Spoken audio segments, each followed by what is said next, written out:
अस्सलाम वालेकुम, कैसे हैं सब। उम्मीद है सब खैरियत से होंगे। दोस्तों इस वीडियो में हमने बटन होल्डर को जो कि मशीन के साथ फिट किया है, जो कि 5550 का ये मॉडल है। यहाँ पे आपको दिखा देते हैं। तो ये जो बटन होल्डर है मेड इन जापान का है। ये देखें, यहाँ पे हमने इसकी सेटिंग कर ली है और इसकी जो अपनी ज़ाती नीडल प्लेट है वो ये है।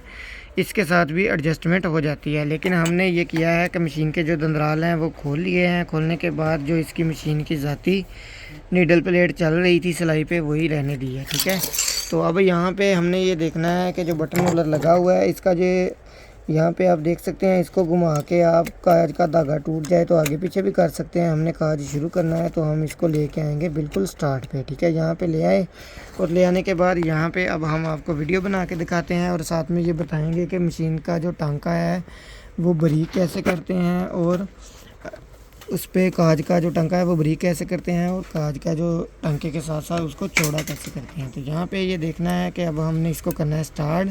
तो इस चीज़ का आपने ख़ास ख्याल रखना है कि ये वाला जो इसका लीवर है ये बिल्कुल इसके नीचे जो पेच है वो सुई वाला है वो बड़ा लगा लेना है ताकि ये वर्क बिल्कुल सही कर सके। ठीक है, तो अब हम मशीन को चला के चेक करते हैं। यहाँ पर एक टांका मैंने सिर्फ हाथ से लगाया है।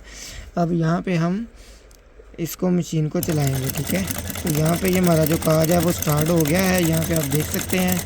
ठीक है, तो इसके साथ साथ अब ये काज ऊपर की तरफ से मूव करके आएगा।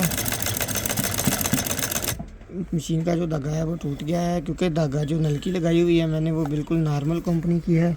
इस वक्त मेरे पास मौजूद ही यही पड़ी थी। धागा बहुत ज़्यादा यानी कि उसका हैवी चल रहा है। तो यहाँ पे ये देख सकते हैं इस तरह ये काज करेगी। ये यहाँ पे मूव करके वापस आ रही है मशीन। आने के बाद यहाँ पे फिर से वहाँ पे जाएगी। तो ये ठोका बनाने के बाद फिर आपने यहाँ पे करके इसको निकाल लेना है। ठीक है, तो यहाँ पे हमारा जो काज है वो मुकम्मल हो चुका है। तो काज मुकम्मल होने के बाद हम इसको यहाँ से निकाल सकते हैं आसानी से। तो अब हमने करना क्या है, अब हमने एक चीज़ को ये देखना है। ये आपके सामने काज जो है वो मुकम्मल हो चुका है। तो अब हमने करना ये है कि यहाँ पे एक पेच लगा हुआ आपको नज़र आएगा। ठीक है, ये वाला। तो अगर रास्ते में धागा टूट जाता है तो यहाँ से आपने घुमा के इसको आगे पीछे कर लेना है, बूट को बाहर निकाल लेना है ताकि आप काज वहाँ से दोबारा शुरू कर सकें। और ये वाला जो पेच है इसका जो फंक्शन है वो ये है कि यहाँ से आप काज का जो धागा है टांका है उसको आप गहरा कर सकते हैं और थोड़ा सा गैप के साथ कर सकते हैं। तो यहाँ से हमने इसको थोड़ा सा कर दिया लूज़। अब हम न्यू काज की तरफ आते हैं, यहाँ ताकि आपको पता चल जाए उसको लूज़ करने से क्या हुआ है। ठीक है, तो यहाँ से हम पहले घुमा के काज को अपनी जगह पे लेके आते हैं। तो अब यहाँ पे हम मशीन चलाएंगे। तो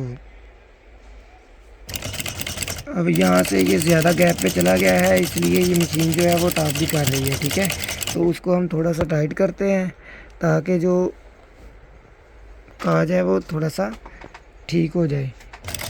तो यहाँ से ये देखें, इसको टाइट करने के बाद अब मशीन जो है वो हमारी ताप कर रही है, क्योंकि वो उसकी सेटिंग ही हिल गई है। यहाँ से ये देखें थोड़ी सी इसने सिलाई लगा दी है। तो यहाँ पे आप इस तरह इसकी सेटिंग करके इसको चला सकते हैं आसानी से। तो दोस्तों मुझे उम्मीद है आपको ये वीडियो पसंद आएगी। अगर आपको ये बटन होल्डर चाहिए हो तो आप वीडियो के नीचे कमेंट करके हमसे मंगवा भी सकते हैं। तो अगर वीडियो पसंद आए तो वीडियो को लाइक लाजमी करिएगा। मिलते हैं अगली वीडियो में, तब तक के लिए अल्लाह हाफ़िज़।